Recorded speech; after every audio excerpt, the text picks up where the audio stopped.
በስመ አብ ወወልድ ወመንፈስ ቅዱስ አሐዱ አምላክ አሜን። ጥቅምት 19 ቀን የሚከበሩ ዓመታዊ የቅዱሳን በዓላት። ቅዱስ ይምርሃነ ክርስቶስ። ይምርሃነ ክርስቶስ የሰው ልጅ ንጉሥ ተብሎ ቅዱስ መባል ግን ምን ይደንቅ ምንስ ይረቅ! በስልጣን ላይ ቅድስና። ይህ ታላቅ ኢትዮጵያዊ መሪ ንጉሥ ሲሆን እንደ ደናግል ድንግል፣ እንደ ባይታዋን ገዳማዊ፣ እንደ ቀሳውስት ካህን፣ እንደ ሐዋርያት ሰባኪ ሆኖ መገኘቱ ይደንቃል። ንጉሥ ይምርሃነ ክርስቶስ ቅዱሱ። የሚያሳዝነው ይህንን እንቁ ንጉሳችን ብዙ ኢትዮጵያውያን መዘንጋታቸው ብቻ ነው። የላስታ አካባቢ እጅግ የተደለችና የተቀደሰች ናት። እንደ ሌሎች የሀገራችን ክፍሎች ሁሉ እሷም መካነ ቅዱሳን ናትና።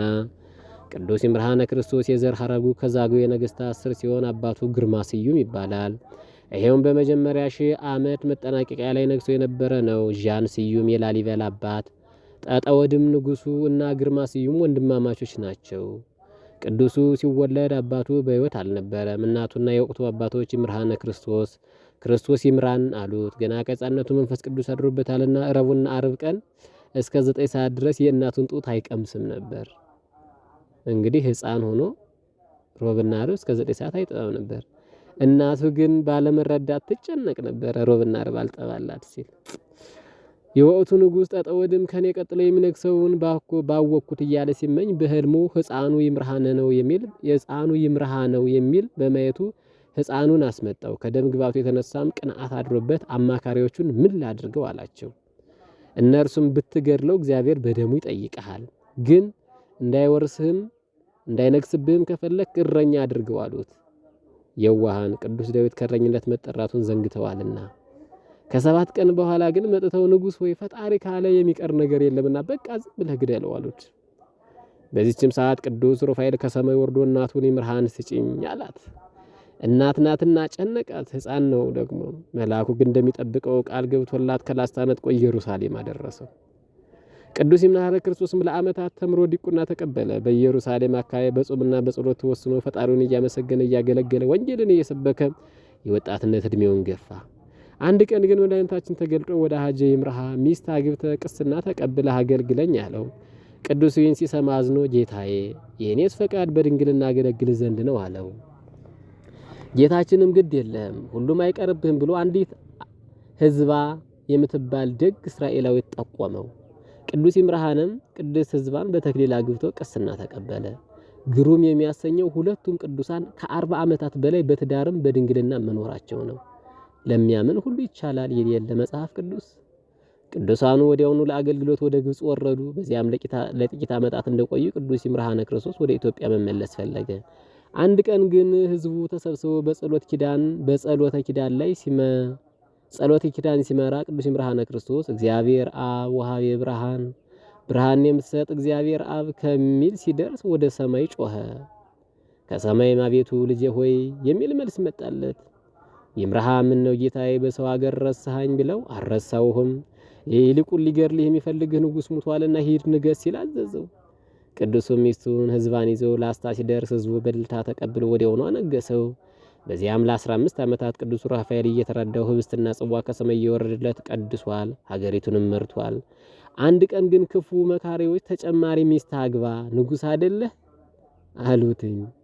እሱም ተቆጣቸው። በኋላ ግን ለምን ተቆጣው ብሎ ደግሞ አዘነ።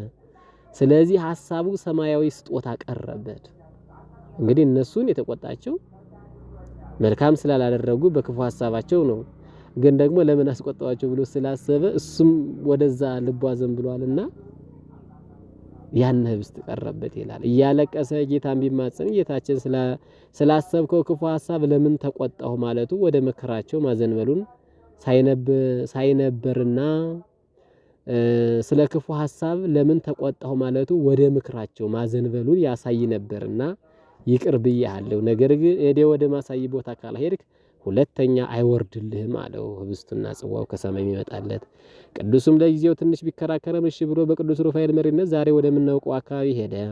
በዚያም አራዊት በጾም አድክሞ አራዊቱን በጸሎት አድክሞ በመሰሪያዎቹ መሰሪዎችን አስተምሮ ህዝቡንም አሳምኖ አጠመቃቸው። ጌታም ከኢየሩሳሌም በደመና እየጫንክ በዚህ ባህር ላይ ቤቴን ስራልኝ አለው። ቅዱስ ይምርሃነ መስከረም 13 ቀን በበዓለ ባስልዮስ ጀምሮ እስከ 20 በበዓለ እንጸታ ፈጸመና ታቦተ ገብርኤልን ሰኔ 21 ቀን ቀደሰው።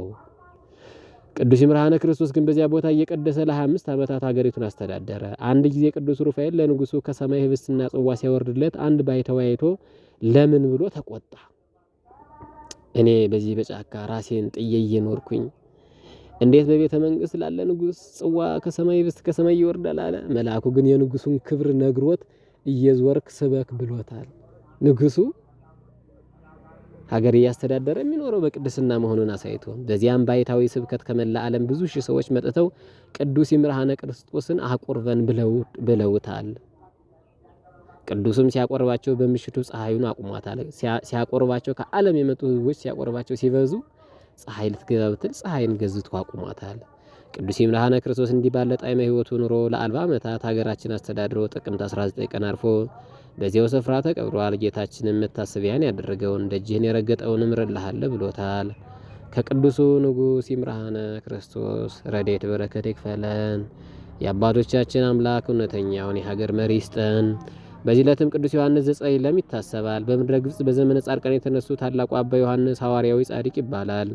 ወላጆቹ ደጋግ የተወለደው በጾምና ጸሎት ያደገውን በስርዓት ነው። በወጣትነቱ ከቤተሰቦቹ ጠፍቶ በረሃ ገብቶ የአባ ስምዖን ደቀ መዝሙር ሆነ። በዚያም በፍጹም ትሕርምት ሲኖር ባልንጀሮቹ ይጠፉበታል። እነሱን ሲፈልግ ሲሄድ ግን እነሱን ሊፈልግ ሲሄድ ግን አረማውያን ይዘው አሰሩት፣ አሰቃዩት። መንገድ ላይ ውሃ ጠምቷቸው ሲጨነቁ ውሃ ባጠጣችሁሳ አላቸው። እንለቅህ ነበር አሉት። ጸልዮ ውሃ ፍልቆ ቢያጠጣቸው አንተማ ታስፈልገናለህ አንለቅህም አሉት። ወስደውም ጸይለም በምትባል አገር ለባርነት ሸጡት። በዚያም ሲያሰቃዩት ተአምራትን አድርገው በክርስቶስ አሳምኗቸዋል። ወደ ጎረቤት ሀገር ሄዶም ዛፍ ሲያመልኩ አገኘው። ወደ ክርስቶስም ተመለሱ አላቸው። እምቢ ቢሉት ምሳር መጥረቢያ ይዞ ወደ ዱሩ ውስጥ ገብቶ ጸለየና ምሳሩን አነሳ። በስመ ሥላሴ እገዝሞሙ ብሎ ቢቃጣቸው አጋንንት የሰፈሩባቸው 10,000 ዛፎች በአንድ ወደቁ። በዚያም ምክንያት 400,000 ሰዎች አምነው ተጠምቀዋል። ወደ ሌላ ሀገር ሄዶም ስቃይን ታግሶ ታምራትን ሰርቶ ብዙዎችን አሳምኖ በቅድስና ኑሮ በዚህ ቀን አርፏል። አምላከ ይምርሃ ደጉን መሪ አምላከ ዮሐንስ ቸሩን አስተማሪ ያምጣልን፣ ከበረከታቸውም ይክፈለን። ጥቅምት 19 ቀን የሚከበሩ ዓመታዊ ቅዱሳን በዓላት ይምርሃነ ክርስቶስ ጻድቅ ንጉሠ ኢትዮጵያ ድንግል፣ ቅዱስ ዮሐንስ ዘጸይለም፣ ቅዱስ አባ ስምዖን ገዳማዊ፣ ቅዱሳን በርተሎሜዎስና ሚስቱ ሰማይታት፣ አበው ኤጲስቆጶሳት ሳምሳጢን ያወገዙ ጻድቃን ለመጥራ ይታሰባሉ። በዚህ ዕለት አቤቱ በኃይል ንጉሥ ደስ ይለዋል፣ በማዳን እጅግ ሐሴትን ያደርጋል። የልቡን ፈቃድ ሰጥኸው፣ የከንፈሩንም ልመና አልከለከልከውም። በበጎ በረከት ደርሰህለታልና ከከበረ ዕንቁ የሆነ ዘውድን በራሱ ላይ አኖርህ። ሕይወትን ለመነ ሰጠኸውም። ለረጅም ዘመን ለዘላለሙ በማዳንህ ክብሩ ታላቅ ነው። የቅዱስ ዳዊት መዝሙር 20 ከቁጥር 1 እስከ 5 ድረስ።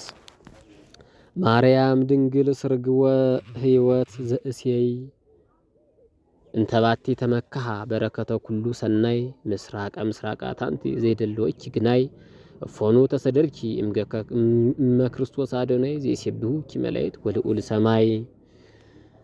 ይምርሃነ ክርስቶስ ፈላሲ ካሄን ወንጉሥ ዘነግሰ በጽድቅ በምድረ ላስታ ተርሴስ ወዮሐንስ ዘይጸይለም ለባሴ ቅዱስ መንፈስ ጳጳሳት ግቡአን ማህበራኒሁ ለዲዮናስ ወበርቶሎሜዎስ ቅቱል ሰማይቱ ለክርስቶስ ፈዋስ ሄዱያን ክቡር ብእስ የጻድቅ ሐራ ድንግል ወደ ሰይፈ ሚካኤል ዘሐማሴን ሰባኪ ቅዱስ ወንጌል ዘምስለ ጻድቃን ለመጥራ ጸዋርያነ ቅዱስ መስቀል ወጻድቃን ዘባረክንሃ ዘብሔረ ዕረፍት ጥሉል ንባርኮሙ ወንፄውኦሙ በቃለ ተንባሌ ወስኤል። በዕለቱ ከተነሱት ቅዱሳን ረድኤት በረከት ይክፈለን። ወስብሐት ለእግዚአብሔር ወለወላዲቱ ድንግል ወለመስቀሉ ክቡር አሜን።